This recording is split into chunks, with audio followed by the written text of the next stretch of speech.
Hi, I Aziz welcome you to CoedMaster, and in this video I am going to talk about this problem. So let's get started. So the problem is given as you are given a number and you have to check if a number is power of 2 or not. So let's first understand what is meant by power of 2. So there are two ways to understand power of 2. First way is when we multiply 2 with itself by 1 or more times, then we get a number and we call it is a power of 2, right? Or the second way is when we raise the power of 2 by some number, then we get a number and we call it power of 2. In case of 8, we are multiplying 2 3 times. So that's why we call it a power of 2. And this number is made up by product of 2's only. Now what about if the number is not a power of 2? In case of 6, so this number is made up of product of 2 and 3, right? So if a number is power of 2, you get all the 2. And if a number is not a power of 2, you get 2 as well as other number also. So let's see few examples. So let's say if number is 6, then it is made up by the product of 2 and 3. So the output is false. In case of 8, it is made up by product of 2 into 2 into 2. It means it is a power of 2. So the output is true. In case of 0, the output is false. And in case of 1, the output is false. So let's pause this video and think about a solution to solve this problem. Now here we have some observations to be made. So when we have number that is a power of 2, then we can say that that number is made up by the product of 2. Okay? And if we do not have power of 2, it means that number is made up by product of 2 and some other numbers. Now just think about it. If we take out all the 2's with that number, then we end up with only 1, right? But in case of 6, if we take out 2, then we end up with 3, right? Because 3 is a number that is multiplied by 2 and we get 6. So we can use this idea to figure out that whether a number is power of 2 or not. So now the question is how to take out 2's from a number. So to get the idea of how to take out all the 2's, first let's understand how 2 gets its power. So initially that 2 was only 2. When 2 gets multiplied by 2, it becomes 4. And when 4 becomes multiplied by 2, it becomes 8. So this is how 2 gets its power. Now to remove the power of 2 one by one, what we have to do? We have to do this process in reverse order. So this time we are multiplying, and in reverse order we are just dividing this number by 2 again and again. So let's see the process. So first we divide 8 by 2. We get 4. So it means one power is out, right? Then we divide 4 again by 2. It means the second power of 2 is out now. And in third time we divide 2 with itself.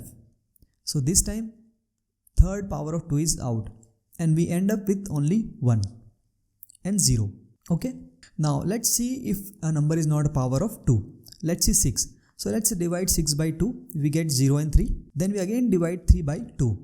So we get 1. But in remainder also we are getting 1. So it means there is one number that is not divisible by 2. So it means this number is not the product of all the 2's, right? So this is the simple idea. We divide a number again and again by 2, and when we get 1, we stop. Okay? So now let's see how to implement this idea in program. So this is the implementation of the above discussed idea. So here we have a number, and this number is expecting n as input. And in first line we are checking if n is equal to 0. So we are explicitly handling the condition for 0. If we pass number 0 to this function, it simply returns false because 0 is not the power of 2. And after if condition, we are running a loop till n is not equal to 1, right? Why? We are running a loop from here when n is equal to 8, then n becomes 4, then n becomes 2, and then our n becomes 1. So we stop here. Okay? Inside loop, we are simply dividing n by 2. So this statement corresponds to this division. Each time we are dividing n by 2. Okay? And we have one more if statement. So we have one more statement, that is if statement. It checks if n is divisible by 2 or not. So this statement corresponds to this case. Right? So the number must be divisible by 2. If number is not divisible by 2, it means there is one number that is not a 2. Okay. So if we encounter this case, then we simply returns and say that this number is not a power of 2. And after while loop, we simply return true. So let's dry run this code and see how it works. So in case of 8, in first iteration our n is 8. We check if 8 is divisible by true or not. It is divisible by 2. So we skip the if condition and our n becomes 4 now because we are dividing it by 2. In second iteration our n is 4. 4 is also divisible by 2. So our n reduces to 2. In third iteration our n is 2. We check if 2 is divisible by 2. It is divisible. So we simply skip the if statement and now our n becomes 1. So as soon as n becomes 1, in next iteration we stop and we simply return true, that okay, this number is a power of 2. Now let's see what happens when n is equal to 6. So in first iteration the value of n is 6 and 6 is divisible by 2. So we skip the if condition and we simply divide n by 2. So now the value of n becomes 3. In second iteration our n is 3 and this time we check if n is divisible by 2 or not, and this time n is not divisible by 2. So we hit this, so this condition becomes true and we get into the if statement and here we simply returns false. Okay, clear. Now let's talk about the time complexity of this function. So how many times our while loop is going to run? It simply runs log of n times. And why log of n? Because we know that whenever we have a problem where we divide number by 2 each and every time, in those type of scenarios the time complexity comes out to be logarithm. So that's why the time complexity of this function is going to be big of log of n. Now can we do it better? Do we have any other idea to solve this problem in less time? Can we bring the time complexity to big of 1? Yes, we do have other approach that brings time complexity to big of 1. And this is where Brian-Kernighan's algorithm comes into picture. And we solve this problem with only big of 1 time. So before we move on to the solution, we have some observations to be made.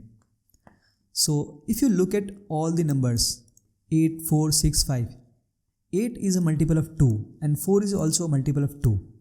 Okay, if you look at 8 and 4, you see that if a number is multiple of 4, then there is only one bit is set. In 8, fourth bit is set, and in 4, third bit is set. But if a number is not a power of 2, then you can see that there are 2 bits are set. In 6, second and third bit is set, and in 5, first and third bit is set, right? And if we unset this bit of 8 and this bit of 4, the number becomes 0, right? And how to do it? We simply use Brian-Kernighan's algorithm, right? So if you don't know about the Brian-Kernighan's algorithm, then I have discussed this algorithm in detail in previous video. So if you have not watched that video, then I highly recommend to watch that video, come back here and continue watching this video. So what Brian-Kernighan's algorithm says, if we do bitwise AND of n with n-1, the rightmost bit gets unset. So as we see that in 8 we have only one bit set. So when we apply Brian-Kernighan's algorithm, our this bit is going to be unset and this number basically converts to 0. And when we get 0, we simply return and say that okay, this number is a power of 2. And if we apply same Brian-Kernighan's algorithm in 6, we get 4 as answer. Why? Because in 6 there are 2 set bits, and if we do bitwise AND with 5, we get 4. So it means 6 is not a power of 2.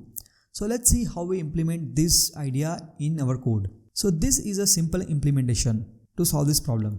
And here we are using Brian-Kernighan's algorithm. So in first line we are explicitly handling a case for 0, and then we are simply using Brian-Kernighan's algorithm.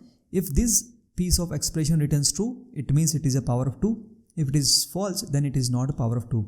So in case of 8, it gives output as true. In case of 6, it gives output as false. So clear? So far so good. So now we can again optimize this code and make it more shorter. So let's see the shorter implementation of this piece of code. Now this is the shorter implementation and it has only one line. So what we are doing? We are simply doing if n is not equal to 0 and AND. So here we are using a logical AND operator. If the value of first expression is false, then this logical AND operator simply returns false, right? And if the value of first expression is 2, then this logical operator evaluates the value of second expression. And if it is a power of 2, then second expression returns true. So true and true becomes true. So this way it returns true in case of 8 and it returns false in case of 6. Talking about the time complexity of this function, these are all constant operations. So the time complexity of this function comes out to be theta of 1, and that is a constant time. So let's have a quick recap of what we have learned so far. So we are given a problem to find if a number is power of 2 or not. So we saw the brute force approach to solve this problem, and that solution took big of log of n time. And then we saw efficient approach to solve this problem using Bryan-Kernighan's algorithm, and this efficient approach took theta of 1 time, and it is a constant time. So I hope now you understand how to find if a number is power of 2 or not. So this is it for this video. Thanks for watching. See you in the next video.